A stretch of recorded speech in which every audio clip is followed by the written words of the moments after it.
Hello, I'm Rob. Thank you for joining today's webinar. It's part 3 of our Excel Like a Pro training series. This is the advanced session.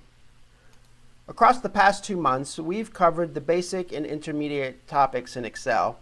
In this, our final session on Excel, we'll cover some of the advanced topics. A friendly reminder to make sure you've watched parts 1 and 2 of our Excel Like a Pro series, because naturally, today's session builds upon them. And you can look for those earlier sessions on YouTube, and we'll post this one there as well. Okay, let's get started. Here's our roadmap for today. We'll start out with more on functions and formulas, including naming cells and cell ranges, statistical functions, lookup and reference functions, and text functions. And then it's on to documenting and auditing, and we'll finish up with using templates, how to build them, and how to create and manage them. But first, let's start with where we left off in our intermediate session with more on functions and formulas. And first up is naming cells and cell ranges. So, what does it mean to name a cell? And why would we do it? Well, typically, when we talk about or reference a particular cell, we do so by its coordinates, A21, G12, R3, etc. This is the language of Excel. And when we write formulas using cell coordinates and ranges, we are speaking Excel's language.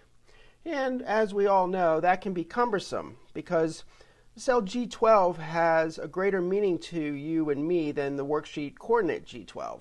To us, it means team sales, right? But when we're creating formulas in this worksheet or in other worksheets or workbooks, it's simply an insignificant and fairly arbitrary G12 that we would write in those formulas. And it's also probably a temporary G12 because G12 could easily become G13 or G14 or G83 if and when we add new cells. So instead, let's make Excel learn our language, right? Let's give the cell G12 a name, like team sales, and make it easier on ourselves and anyone else with whom we may share the spreadsheet. Obviously, naming cells and cell ranges is another Excel organizational best practice. So before I show you how to name them, let's talk about that real quick. The benefits of naming cells and ranges are that they are easier to remember, and that reduces the likelihood of errors, and they use absolute references by default. So now let's look at how we do it. We're going to call this cell very simply team sales. So we could right-click on it, click Define Name, write in team sales,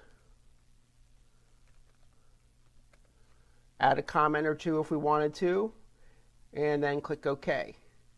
Now, you'll notice something up here in the left near the formula bar. There's team sales. We could have named it here as well. Initially, that would have said G12. I could have double-clicked on it and changed it to team sales. So there's two really easy ways to define names. There's a third up here. I'm not going to show you that now because you've basically seen it. So you'll notice there's an underscore. There are some rules around naming cells. Let's quickly go through them. You're capped at 255 characters, no more than that. The names need to start with a letter, an underscore, or a backslash character. You can only use letters, numbers, underscores, or periods. No other characters are allowed. And then this one's a little bit of the tricky one that can get you into trouble if you don't know about it. Strings that are the same as a cell reference, for example, B1, or has any of the following single letters, capital C, lowercase c, capital R, lowercase r, those cannot be used as names. So let me show you now how to name a range, because this is pretty cool. we're going to call this is all of our individual sales reps totals for the week. So we're going to highlight this entire range, and we'll name it up here. We'll just double click G2, and we'll call this rep sales. Okay, very easy. And here's where the power of naming is demonstrated. If we did a formula equal sum, sum, and then start typing in the name, and look, here it is, rep sales. It's added it to Excel's database. Click that, hit enter, you get the same total. You didn't have to do anything fancy. If you were going to gather a bunch of different weeks together, it'd be really, really easy. You wouldn't have to go back and forth from spreadsheet to spreadsheet, clicking on specific cells, or worse, trying to remember them as you built your spreadsheet over time. One last thing on naming cells: if you make a mistake, or you want to change things, or you change the way you talk about things in your company, you can go to Name Manager, and there they are. You can edit them, and you can add to them or delete them. And one last thing before we move on, I mentioned one of the benefits. You can see here, it's got the dollar signs. The ranges that you name are by default named as absolute references, which means if you move the cells, the name goes with it. Okay? Let's move on to our next topic. Now let's look at some function categories. As you've already seen, Excel is rich with functions. Last time we looked at several logical functions and some date and time functions, and today we're going to look at 3 additional categories. The first up is the statistical functions, and there are 3 that I want to walk you through: average if, count if, and sum if. The average if function can be used to figure out the average of a range based on certain criteria.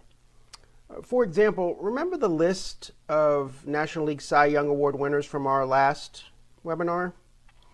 Let's use the average if function to determine what the average ERA was for those pitchers who won more than 20 games in a particular season. Here's how we write the formula. Let's scroll down to the bottom, and we'll put it in right here. Equal average if, left parentheses, and I've already named my cell ranges. So we're going to put in wins, and you can see it highlights over here to the left. And then we're going to say wins that are greater than 20, or actually greater than 19, equal, comma, and then the second range I named was ERA. Hit enter, and there you have the average. Those pitchers who won 20 or more games had an average, an ERA of 2.44. So I bet you can imagine how this function could come in handy for finding averages across a wide variety of scenarios. Some examples would be the average sales of orders above a certain quantity, average units sold by a particular region, or the average profit by a distinct quarter. Some food for thought on average if. Now let's move on to a sibling of average if, and that is called count if. The count if function is great for finding answers such as how many orders did client X place, or how many sales reps had sales of $1,000 or more this week, or how many times has a pitcher from the Philadelphia Phillies won the Cy Young Award. Let's use that last question to demonstrate the power of the count if function. We've got a little placeholder down here for our formula, and we're going to enter in equal count if, and then once again I've got a range named, and that range is team. Hit our comma, and then we type in Philadelphia. As you can imagine, it's absolutely essential to type in the text exactly correctly. And then we just hit enter, and there's our answer. And if we took a glance, this is a fairly small table, 1, 2, 3, 4, 5, 6, and 7 fillies. So there's a myriad ways that you can use the COUNTIF function. Obviously, the bigger the table, the more power the COUNTIF function will provide you. It's a great way to get basic information about whatever you like that involves counting number of occurrences. So let's move on to the third statistical function. This is the last in this group, and it's called SUMIF.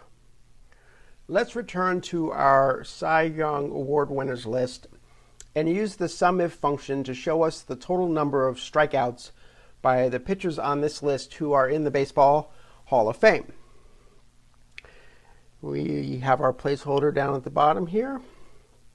As always, we start with our equal sign, and we do SUMIF,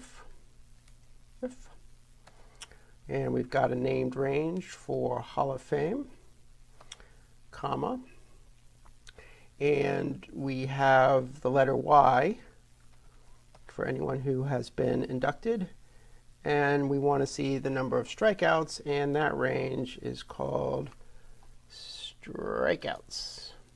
Double click. There's our answer. So SUMIF is a great way to do a number of real-world statistical analysis on the fly.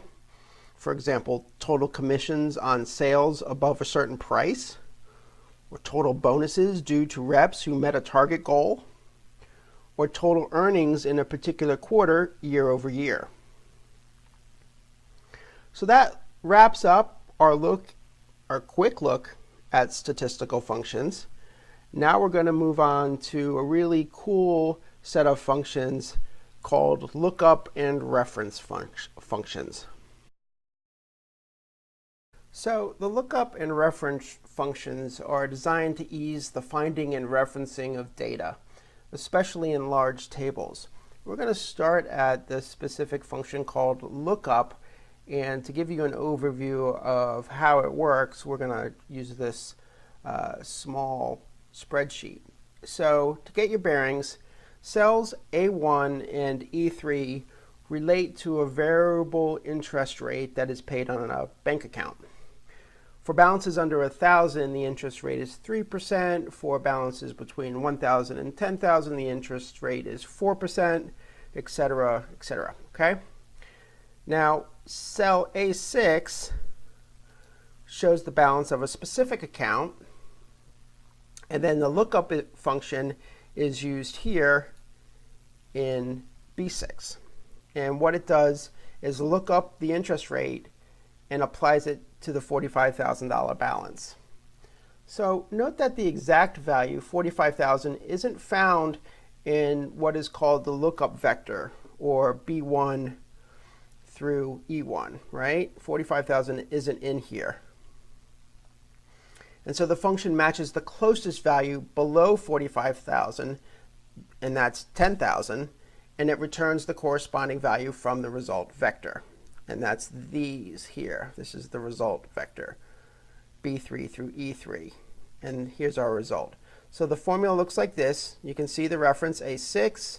You can see the lookup vector of B1 through E3. And then you can see the results vector of B3 through E3. So that's the basic way the lookup function works. And I'm going to tell you something that's a little bit complicated, but try to stay with me. So you want to note that the vector form of the Excel lookup function can be used with any two arrays of data that have one-to-one matching values. For example, 2 columns of data, 2 rows of data, or even a column and a row would work, as long as the lookup vector is ordered alphabetically or numerically and the two data sets are the same length. So pay attention to these areas here. They work together and they are not, they correspond in length.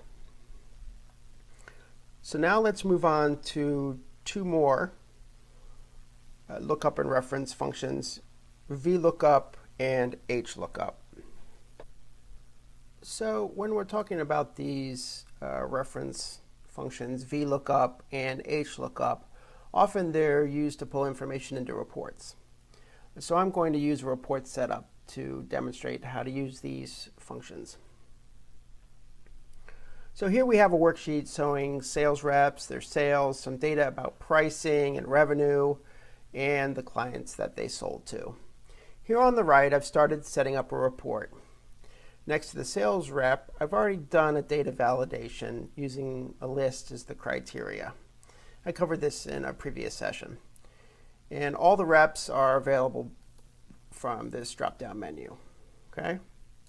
So let's just pick a rep, and we're going to use the VLOOKUP function to find the price.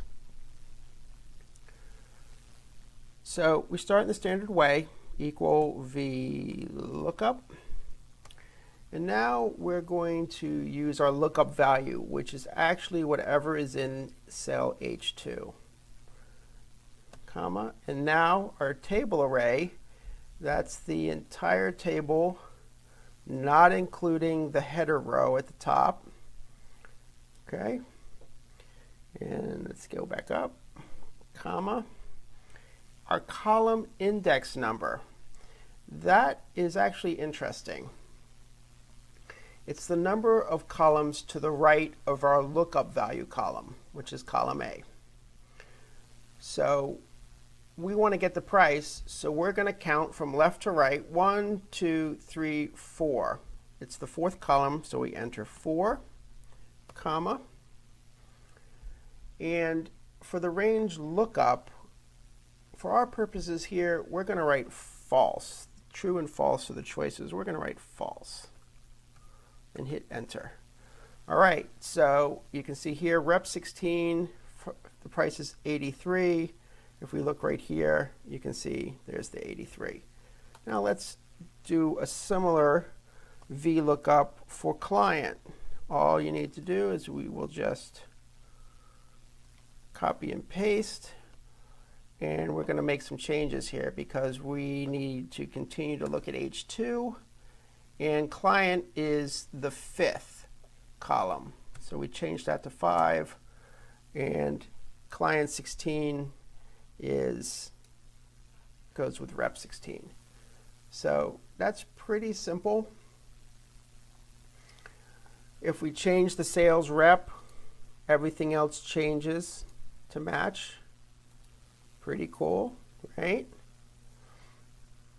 So this is just a small table in a simple table with a very simple report. Imagine a huge table where answers are rows and rows apart and would take quite some time to hunt down. With VLOOKUP, however, that data becomes instantly accessible. One last thing, what exactly does the V stand for? Have you guessed it? It's vertical. In other words, it means by column, because columns are vertical. So at the outset, I mentioned that VLOOKUP had a twin function, HLOOKUP. Have you guessed what the H is for? Yes, horizontal. HLOOKUP is for tables where instead of column headers, there are row labels. But because this is so rare and because the syntax is exactly the same, I'm not going to demo that for you. Instead, let's move on to our next category of functions, and that is text functions.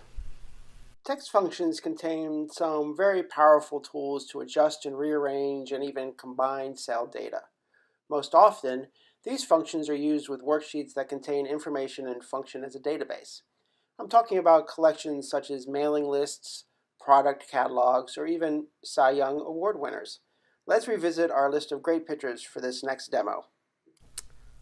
So the first text function I'd like to show you is concatenate. Concatenate. It means to link things together in a chain or series, and it's almost as cool to say as it is to do. So again, here is our Cy Young list, and let's say for our purposes, we didn't need to see the wins and losses in separate columns. Right? We just want to see it in the common way, like 22 and 10, specifically 22-10. And we could do this by going into each cell in the win column, double-clicking, adding a hyphen, typing 10, and going down the whole list, and then deleting the losses column, right? In fact, if I had a list of only 10 of them, I'd probably do it that way. But when you have dozens or hundreds or thousands of rows, combining column data by hand is completely inefficient. It's especially inefficient when you know how to use the concatenate feature, which you're going to learn about right now. So here's how. First, we're going to create a new column where our function will reside. Let's get rid of what we typed here. New column. And we'll call this win-L. And let's go with our formula equal concatenate. We won't even type the whole word. And we're going to do D2, comma, and let's just type E2 since our formula is overlapping, and enter. Okay, we're getting there. We've got a 2210. Doesn't really make sense without the hyphen though. So let's pop back into this formula, put our cursor right after the comma, D2, quote sign, hyphen, quote sign, comma, and magic.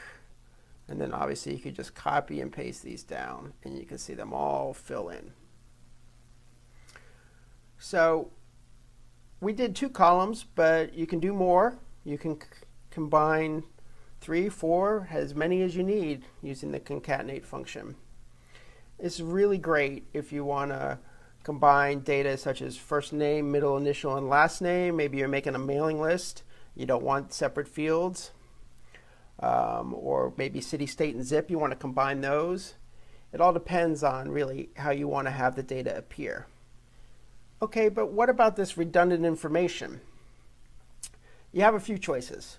First, you could just hide the wins and losses columns, right? Remember that from our first right-click and hide them. Or, well, you could hide them and so they're not visible, and you may also be tempted to delete them. But beware, if you do, your new column with the concatenate function in it is going to have a reference error. But if you're certain you want the wins and losses to appear in this new format, there's a step you have to take before you delete anything. First, you make a new column.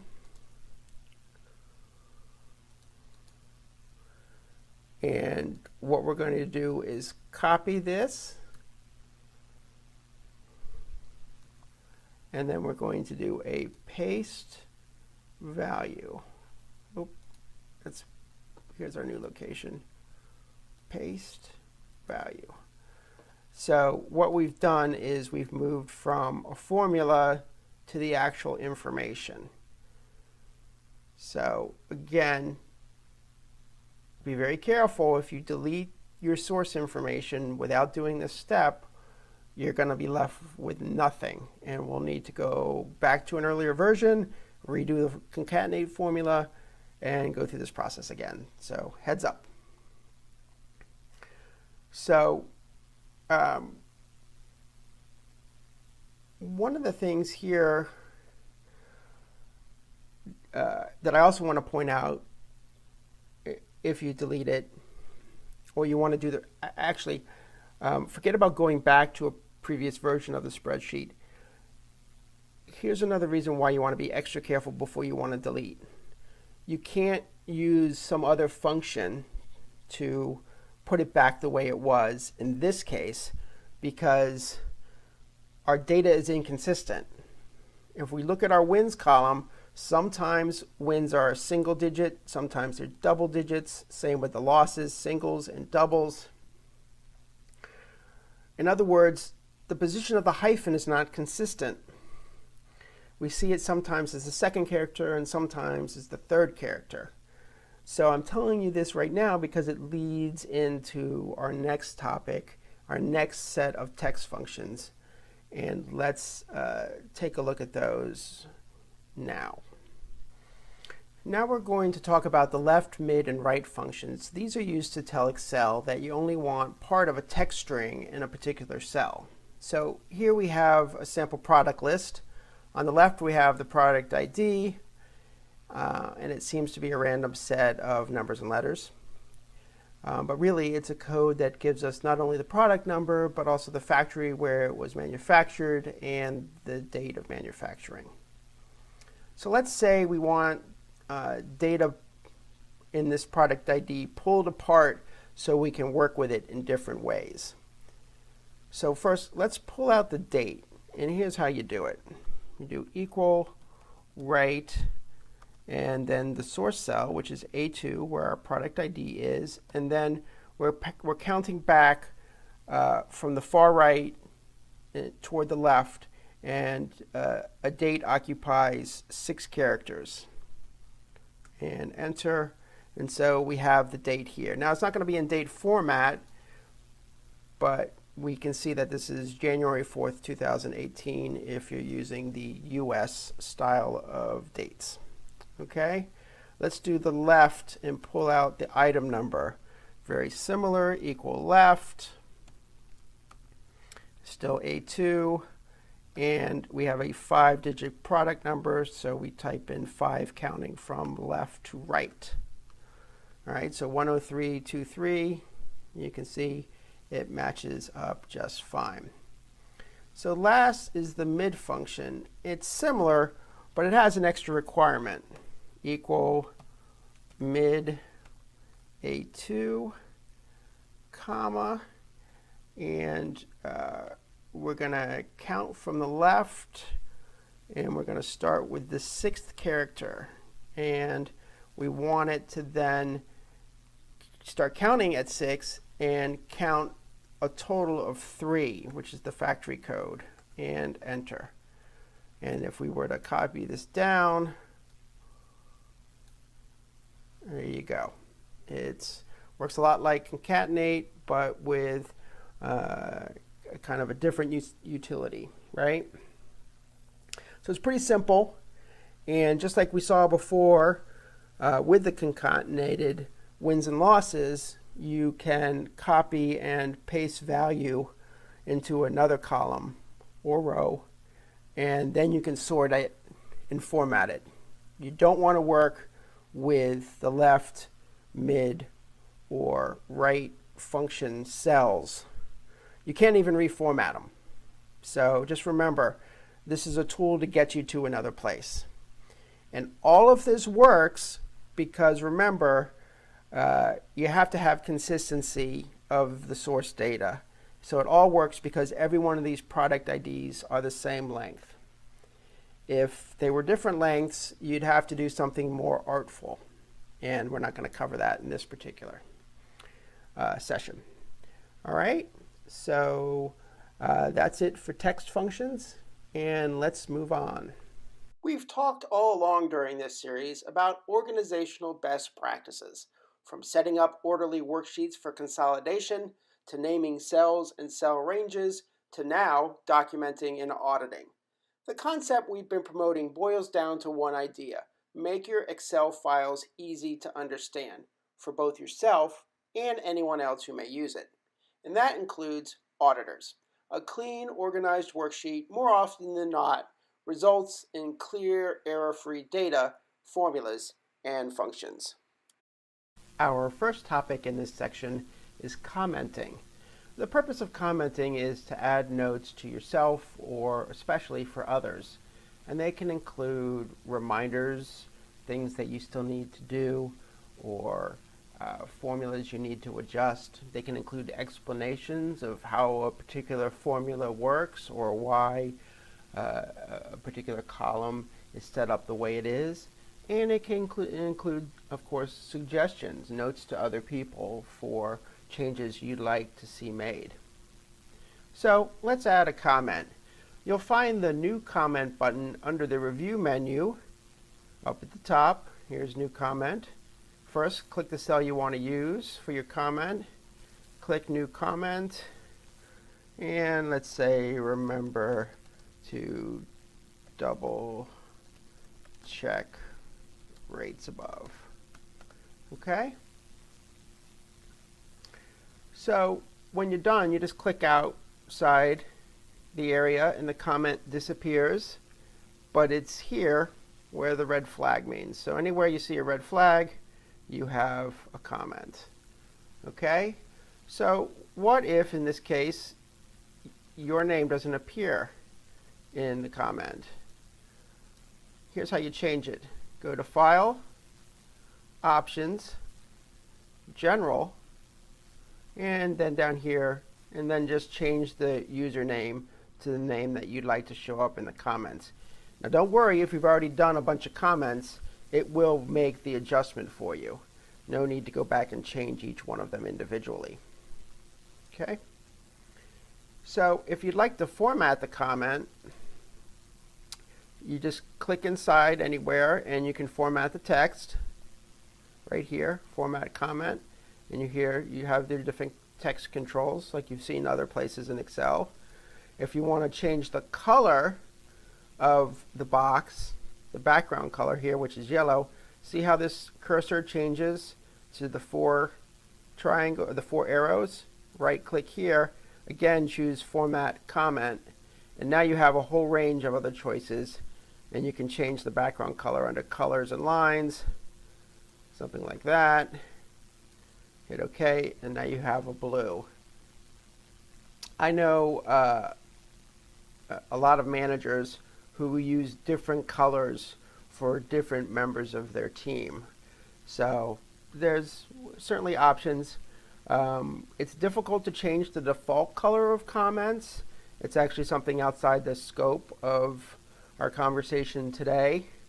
But you can Google that and it'll tell you how to go into your Windows properties and make that change. And it is a universal change, so if you put comments in Word or PowerPoint, it'll change the background colors of those as well.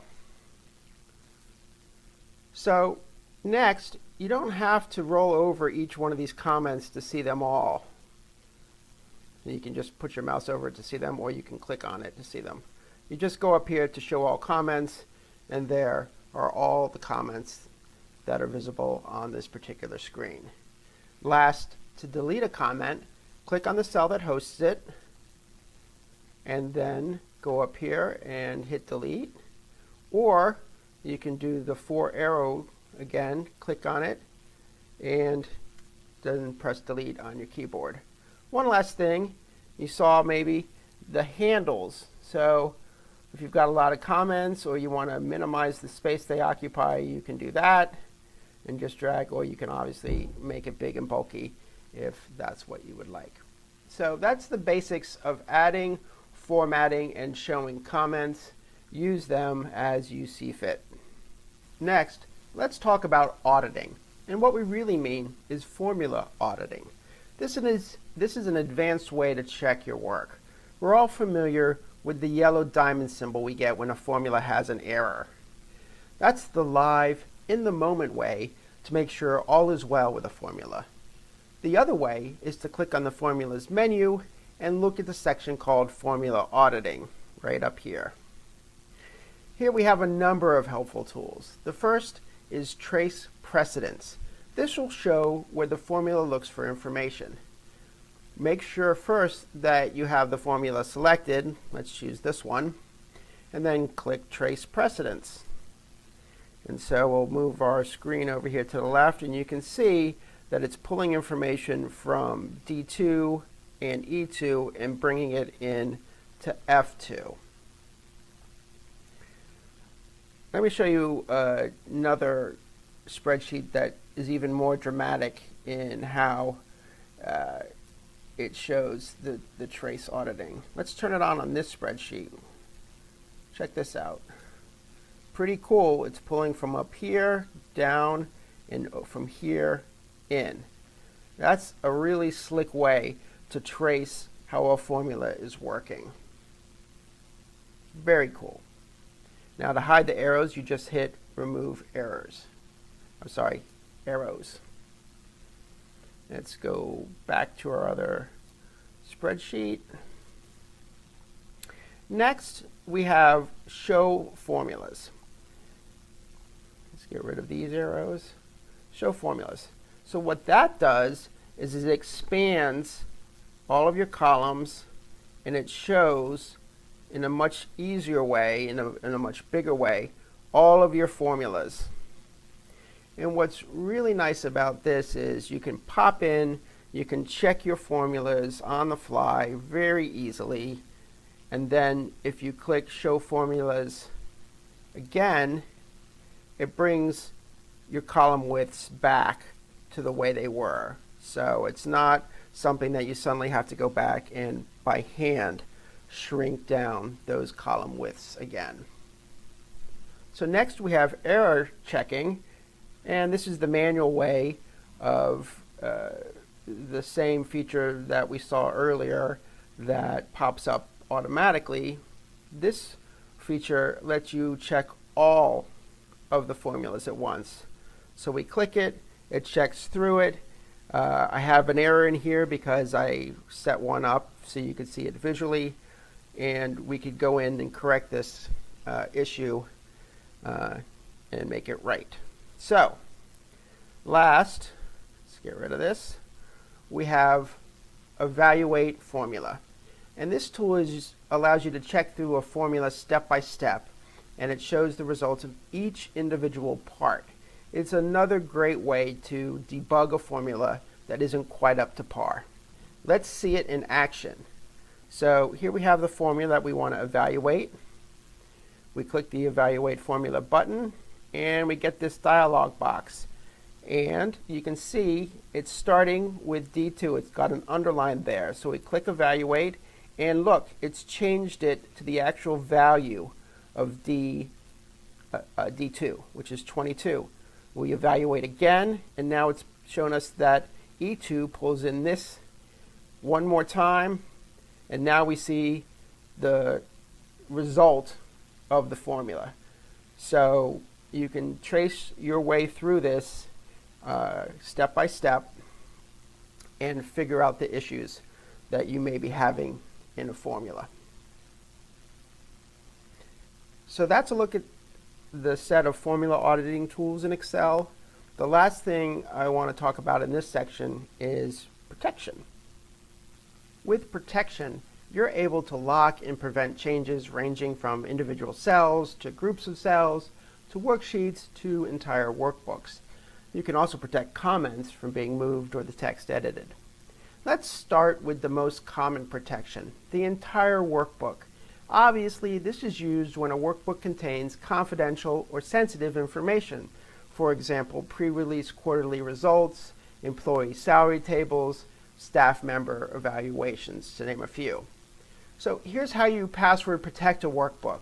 This is the highest level of protection. It prevents the opening of an entire workbook. Click File, and then Info, and Protect Workbook. And then encrypt with a password. Enter in a password, and note the caution. You don't want to lose or forget the password. It can't be recovered. You probably want to use password management software to keep track of all your passwords, because you don't want to use the same password multiple times. We all know that. And remember that passwords are case sensitive. Click OK, type it again. I'm only using 4 characters. Obviously, you'll probably want to do something more secure than that. So once you click OK the second time, you'll see a very handy visual. It turns yellow. That means we're protected. To take the protection off, retrace your steps, just double click on the password one time, click OK, and now the yellow is gone and the workbook is unprotected. While we're here on the info page, let's look at some other levels of protection. The first is Protect Sheet. This allows for the workbook to be opened, but individual worksheets to be protected as you see fit. So it's right here, Protect Current Sheet. Let's see the options. Now we're taken back to the worksheet and we see a variety of options for what is allowed. In other words, by default, if you protect a worksheet, very little can be edited without the password. Anything you check here is what is allowed. And this dialog box is also where you would activate any cells that you have locked. So you can see here, Protect Worksheet and Contents of Locked Cells. So here's how you lock a cell. So let's choose this one. And all you need to do is right-click, choose Format Cell, and here on the right is Protection, and you can choose Locked, and you can hide the formulas by choosing Hidden. So let's see what that looks like. Click Hidden, click OK. We got to do one step here, which is we have to protect the sheet. Now watch what happens up here where you can see this formula. So let's do a quickie password here. Say OK, password again, it's gone. So unlocked cell, you can see the formula. Locked cell, you cannot see the formula. You can also lock comments in the same way as we just locked a cell. So here's a comment. Let's make sure we hide show these, and we've got we need to unlock our worksheet first. All right, now you can see we can edit this. Format comment, and here's protection.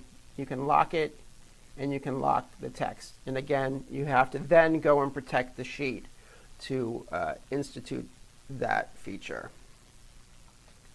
So last, in the same way that you can protect the sheet from here on the Review tab, you can protect the workbook. This is just a quicker alternative to clicking File and Info. So that's an overview of the protection and security features in Excel.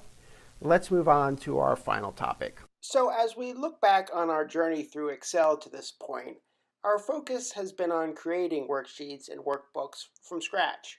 As we finish up, let's look at some of the templates provided by Excel and then walk through how to create your own. So during your course of working with Excel, you've probably, like I have, passed right by the collection of templates on your way to creating new workbooks. In fact, if you're a dedicated keyboard shortcut user and use Control-N to start new workbooks, you never even get to see the display of templates. Here's how to see them. Click File and New, and look at this collection. There are 25 built-in templates. Who knew? There are business-oriented templates such as Gantt project planners, process maps, a sales invoice template, just a wide variety. There's even personal things such as calendars, to-do lists, and more. So let's pop open one of these. Let's see. Let's try the loan amortization schedule. If you're thinking about buying a house or you already have a mortgage, this is a great tool. And maybe you would look on the internet to find something to do this, or maybe you would try to create something on your own. But look, there's already something in Excel. It has comments that explain how to use it. It's got the formulas built in, so you just need to change one thing and you have a brand new worksheet tool. And you can edit it and save it back as a template if you like. So let's go back in to the templates, because this is really just the tip of the iceberg. Up here at the top, it says search for online templates. Let's try lists. Don't even leave Excel. It just brings up a whole new category of all kinds of different lists. Such a rich collection without leaving Excel and risking the wild west of the internet. You don't want to download random Excel files. that you find on the internet. They could have macros that can do damage to your computer. So trust me, stay within Excel. So even more important is over here to the right, we have a huge category of all kinds of different templates. So this can be a really good time-saving source and a source of inspiration, saving you time, minutes, hours. So that kind of reminds me of a hidden benefit of templates. They can help you work through formula design. Take, for example, let's go back home here, and let's use this employee timesheet. So over here, you have some formulas, and it figures out regular time, it figures out overtime. So by using some of the tools that you've already learned about, we can see how this sheet is designed. What a great way to visually figure out formulas without Googling, without trying to figure out the specific syntax way of asking a question in Excel. So that's built-in templates. Now let's look at how you can turn your own well-designed worksheets into templates. So not only can you find and explore myriad templates, but you can also create your own in just a few clicks. All you need to do is, once again, File, do a Save As. You want to work your way to your location, and then Save As Type, and then choose Excel template. So really easy.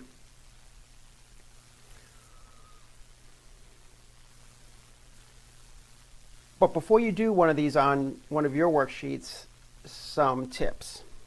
Let's click out of this. You want to remember to finalize the look and feel of your template. Choose your colors, choose your fonts, make it look really nice. You want to use the review and auditing tools to make sure there aren't any errors. You want to remove any unnecessary data. Let's say you're going to send this loan worksheet onto a friend. Well, you don't want your financial information in there, so take it out. And you want to unprotect cells or protect them as appropriate. And last, you want to create comments, as they did here, to give others guidance. So there you have templates. How to find and explore Excel's collection of available pre-built templates, and how to turn your hard-earned workbooks into templates for reuse and sharing. And we're done. Thanks so much for joining me today. That completes our Excel Like a Pro series. I hope you've enjoyed these sessions and found them helpful. Please join us next month for a very special session on General Data Protection Regulation Compliance. If you have heard of GDPR, you should check in on this session. Hope to see you then, and until then, take care.